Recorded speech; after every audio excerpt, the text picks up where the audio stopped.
Tex neck syndrome. പേര് നമുക്കത്ര പരിചയം ഉണ്ടാവില്ല, പക്ഷെ നമ്മളിൽ പലർക്കും ഈ ഒരു കണ്ടീഷൻ ഉണ്ടായിരിക്കും.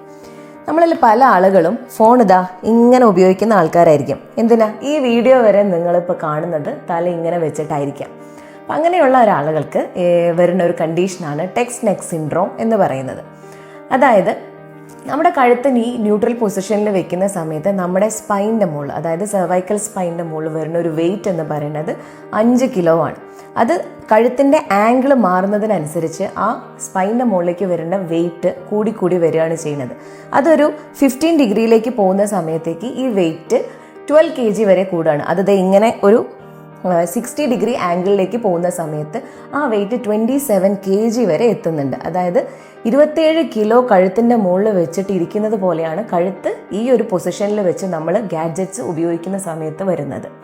ഇതിങ്ങനെ സ്ഥിരമായിട്ട് നമ്മൾ ഉപയോഗിക്കുന്നത് ഇത് എൻ്റർടൈൻമെൻറ്റിന് വേണ്ടി മാത്രമായിരിക്കില്ല. ഒരുപാട് ആളുകൾ ഇപ്പം വർക്ക് ചെയ്യുന്നത് ഇലക്ട്രോണിക് ഗാഡ്ജറ്റ്സ് ഉപയോഗിച്ചിട്ടാണ്. ഫോണോ അല്ലെങ്കിൽ ലാപ്ടോപ്പോ ഒക്കെ ഉപയോഗിച്ചിട്ടായിരിക്കും. അപ്പോൾ ഈ ഒരു ആളുകൾക്ക് ഇത് ഇങ്ങനെ സ്ഥിരമായിട്ട് ഈ ഒരു പൊസിഷനിൽ വരുന്ന സമയത്തേക്കും പിന്നെ അതൊരു നെക്ക് പെയിനിലേക്ക് പോവാം, അല്ലെങ്കിൽ upper back pain, shoulder pain, അല്ലെങ്കിൽ തലവേദന, കയ്യിലേക്ക് വരുന്ന തരിപ്പ്, വീക്ക്നെസ്, അങ്ങനെ പല ലക്ഷണങ്ങളായിട്ട് വരാറുണ്ട്.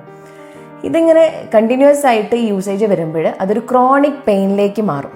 പിന്നീട് അത് നമ്മുടെ മസിൽസിന് ഇംബാലൻസ് ഉണ്ടാക്കാം. അതായത് ഈ കഴുത്തിനെ സപ്പോർട്ട് ചെയ്യുന്ന മസിൽസിന് സ്ട്രെങ്ത് കുറയുക, അല്ലെങ്കിൽ ടൈറ്റ്നെസ് വരിക, അങ്ങനെയുള്ള കണ്ടീഷനിലേക്ക് പോകാം.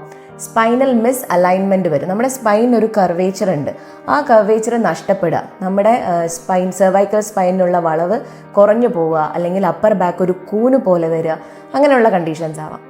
ഇനി അതും അല്ലെങ്കിൽ ഡിസ്കിന് വരുന്ന തേയ്മാനത്തിലേക്ക് എത്തിക്കാം, ഞരമ്പിന് കംപ്രഷനിലേക്ക് പോവാം. ഇങ്ങനെ പല അസുഖങ്ങളിലേക്ക് ഇത് പോകെ നമ്മളെ കൊണ്ടുചെന്നെത്തിക്കും. അപ്പോൾ വളരെ ചെറിയ കാര്യങ്ങൾ നമ്മൾ ശ്രദ്ധിച്ചാൽ തന്നെ നമുക്ക് ഒരുപാട് മാറ്റങ്ങൾ ഇതിൽ കൊണ്ടുവരാനായിട്ട് പറ്റും. അതിൽ ഒന്നാമത്തെ കാര്യം എന്ന് പറഞ്ഞു കഴിഞ്ഞാൽ നെക്ക് എപ്പോഴും 0 ഡിഗ്രി ന്യൂട്രൽ പൊസിഷനിൽ വെച്ചുകൊണ്ട് മാത്രം ഗാഡ്ജറ്റ്സ് യൂസ് ചെയ്യുക എന്നുള്ളതാണ്. അതേപോലെ കൃത്യമായ ഇടവേളകൾ എടുക്കുക, എക്സസൈസ് റെഗുലറായിട്ട് ചെയ്യുക, വെള്ളം നന്നായിട്ട് കുടിക്കുക, ഒരു ബാലൻസ്ഡ് ഡയറ്റ് ഫോളോ ചെയ്യുക. ഇനി നിങ്ങൾക്ക് വേദന ഉള്ള ഒരാളാണെന്നുണ്ടെങ്കിൽ അതിലും ഇതേപോലെ എക്സസൈസ് ചെയ്യാം, ഫിസിയോതെറാപ്പി ചെയ്യാം, ഹോട്ട് പാക്ക് അപ്ലിക്കേഷൻസ് ചെയ്യാം. നല്ല രീതിയിൽ പെയിന് വരിക, അല്ലെങ്കിൽ തരിപ്പ് വരിക, വീക്ക്നെസ് വരിക, ഇങ്ങനെയുള്ള കണ്ടീഷനൊക്കെ ഉണ്ടെങ്കിൽ നിങ്ങൾ എന്ത് തന്നെയായാലും ഒരു വിദഗ്ധ ഡോക്ടറുടെ അഭിപ്രായം തേടേണ്ടതാണ്.